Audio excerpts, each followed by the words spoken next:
Katak adalah binatang amfibi pemakan serangga yang hidup di air tawar atau di daratan, berkulit licin, berwarna hijau atau merah kecoklat-coklatan, kaki belakang lebih panjang, pandai melompat dan berenang, dan juga katak memiliki badan yang lebih kecil daripada kodok. Sedangkan kodok, nama lain dari bangkong, memiliki kulit yang kasar dan berbintil-bintil atau berbingkul-bingkul, kulitnya sedikit kering, dan kaki belakangnya sering pendek saja, sehingga kebanyakan bangsa kodok kurang pandai melompat jauh dan kodok berukuran lebih besar daripada katak.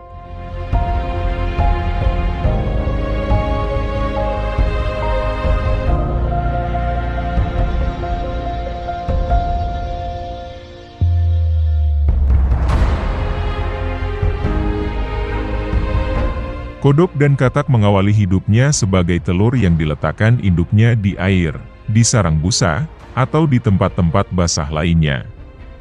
Beberapa jenis kodok pegunungan menyimpan telurnya di antara lumut-lumut yang basah di pepohonan.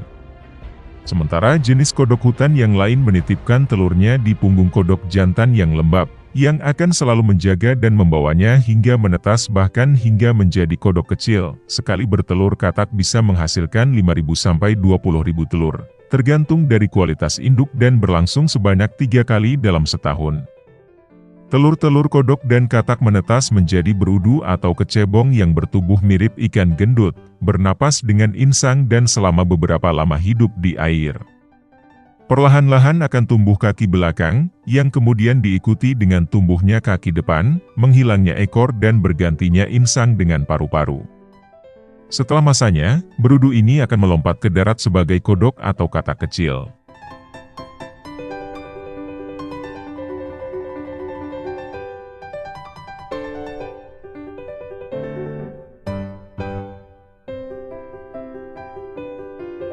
Kodok dan katak memiliki masa kawin pada waktu-waktu tertentu, misalnya pada saat bulan mati atau pada ketika menjelang hujan. Pada saat itu kodok-kodok jantan akan berbunyi-bunyi untuk memanggil betinanya, dari tepian atau tengah perairan.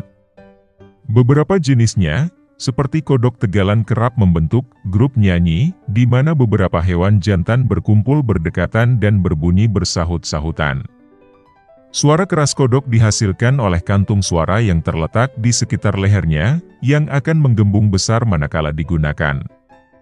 Pembuahan pada kodok dilakukan di luar tubuh. Kodok jantan akan melekat di punggung betinanya dan memeluk erat ketiak si betina dari belakang. Sambil berenang di air, kaki belakang kodok jantan akan memijat perut kodok betina dan merangsang pengeluaran telur. Pada saat yang bersamaan kodok jantan akan melepaskan spermanya ke air, sehingga bisa membuahi telur-telur yang dikeluarkan si betina.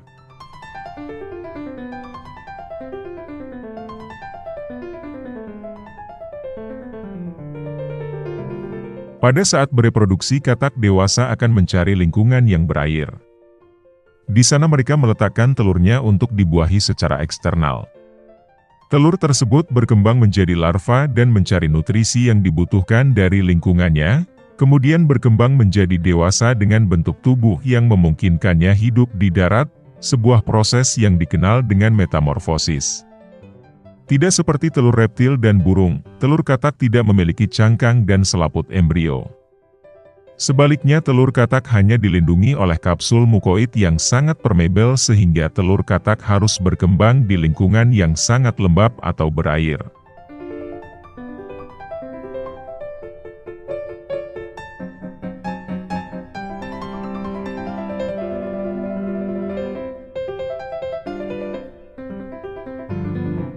Kodok dan katak hidup menyebar luas, terutama di daerah tropis yang berhawa panas. Makin dingin tempatnya, seperti di atas gunung atau di daerah bermusim 4, jumlah jenis kodok cenderung semakin sedikit.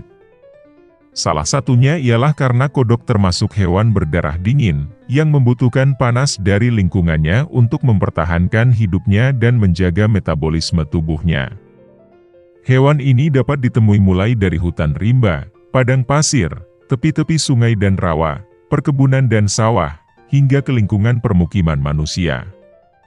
Bangkong kolong, misalnya, merupakan salah satu jenis katak yang kerap ditemui di pojok-pojok rumah atau di balik pot di halaman.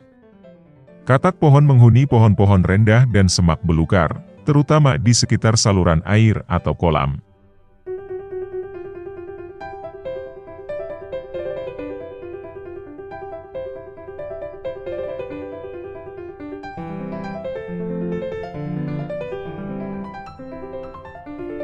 Kodok memangsa berbagai jenis serangga yang ditemuinya.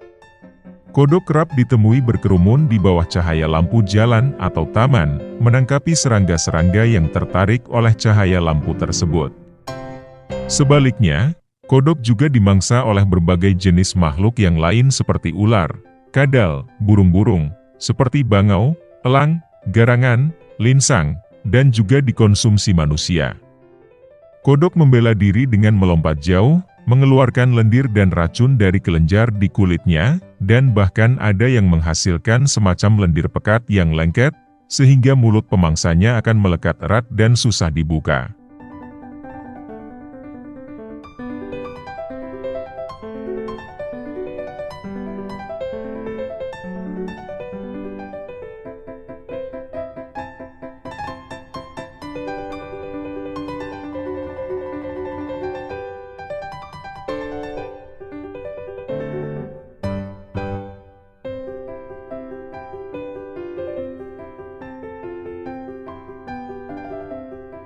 Katak berperan sangat penting sebagai indikator pencemaran lingkungan. Tingkat pencemaran lingkungan pada suatu daerah dapat dilihat dari jumlah populasi katak yang dapat ditemukan di daerah tersebut. Latar belakang penggunaan katak sebagai indikator lingkungan karena katak merupakan salah satu makhluk purba yang telah ada sejak ribuan tahun lalu. Jadi katak tetap hidup dengan perubahan iklim bumi. Tentunya hanya pengaruh manusialah yang mungkin menyebabkan terancamnya populasi katak. Salah satunya adalah pembuangan limbah berbahaya oleh manusia ke alam. Limbah berbahaya inilah yang bisa mengancam keberadaan katak pada daerah yang tercemar.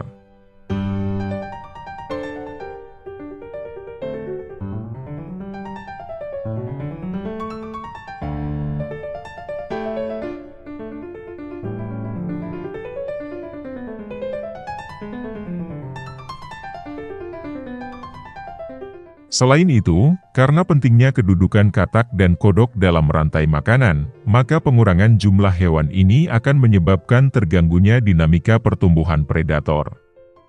Bahkan terganggunya populasi katak dan kodok dapat berakibat langsung dengan punahnya predator mereka. Akan tetapi yang lebih mengancam kehidupan katak dan kodok sebenarnya adalah kegiatan manusia yang banyak merusak habitat alami, seperti hutan-hutan, sungai dan rawa-rawa. Apalagi kini penggunaan pestisida yang meluas di sawah-sawah juga merusak telur-telur dan berudu katak, serta mengakibatkan cacat pada generasi katak dan kodok yang berikutnya.